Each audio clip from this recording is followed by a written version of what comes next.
నిజామాబాద్ పట్టణంలో sunflower high స్కూల్లో ఏర్పాటు చేసిన పోలింగ్ బూత్ లో టీపీసీసీ అధ్యక్షుడు ఎమ్మెల్సీ మహేష్ కుమార్ గౌడ్ ఓటు హక్కును వినియోగించుకున్నారు. ఈ సందర్భంగా ఆయన మాట్లాడుతూ నిజామాబాద్ గడ్డపై కాంగ్రెస్ జెండా ఎగరబోతుందని అన్నారు. నా పుట్టిన గడ్డపై రాజ్యాంగం కల్పించిన ఓటు హక్కును వినియోగించుకోవటం గర్వంగా ఉంది అని చెప్పారు. రాజ్యాంగం కల్పించిన వరం ఓటు హక్కు అని పేర్కొన్నారు.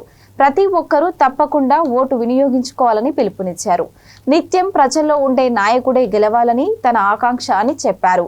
మున్సిపల్ ఎన్నికల్లో బీజేపీ మతం పేరుతో ప్రజలను రెచ్చగొట్టే ప్రయత్నం చేస్తుందని విమర్శించారు. నిజామాబాద్ ప్రజలు అభివృద్ధికి పట్టం కడతారని ఆశాభావం వ్యక్తం చేశారు.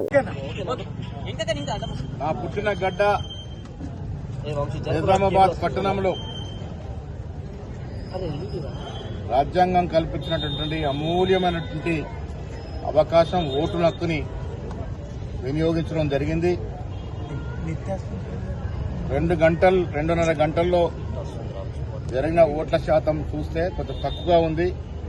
నేను రాష్ట్ర ప్రజలకి ఎక్కడైతే మున్సిపల్ ఎన్నికలు జరుగుతూ ఉన్నాయో, ఏ కార్పొరేషన్ ఎన్నికలు జరుగుతూ ఉన్నాయో అక్కడ విజ్ఞప్తి చేస్తా ఉన్నాను. ఓటు హక్కు అనేది ఒక అమూల్యమైనటువంటి వరం, రాజ్యాంగం ఇచ్చినటువంటి వరం. ఆ వరాన్ని సద్వినియోగం చేసుకోవాలని, సరైన పద్ధతిలో ఓటు శాతం పెరిగితే క్వాలిటీ ఉన్నటువంటి నాయకులు ఎన్నికే అవకాశం ఉంటుంది. అందుకే నేను రాష్ట్ర ప్రజలకి, నిజామాబాద్ పట్టణ ప్రజలకు విజ్ఞప్తి చేస్తా ఉన్నాను.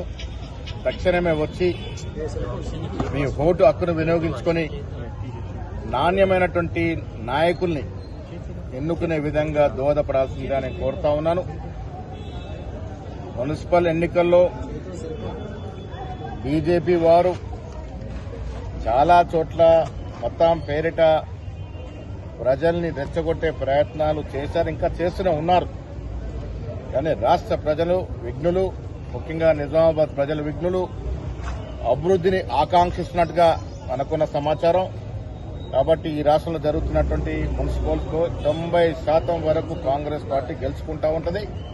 నిజామాబాద్ పట్టణం కూడా కాంగ్రెస్ కైవసం చేసుకుని మేయర్ జెండా, కాంగ్రెస్ జెండా ఎగరవేస్తాం. జై కాంగ్రెస్.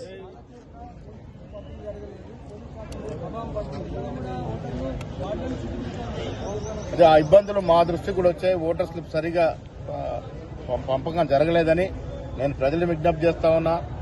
మీరు బూత్ వద్దకు వచ్చి మీ ఓట్లు ఎత్తుకొని మీ ఐడి ప్రూఫ్ చూపించి ఓటేయాల్సిన విజ్ఞప్తి చేస్తాం. కాంగ్రెస్ పార్టీ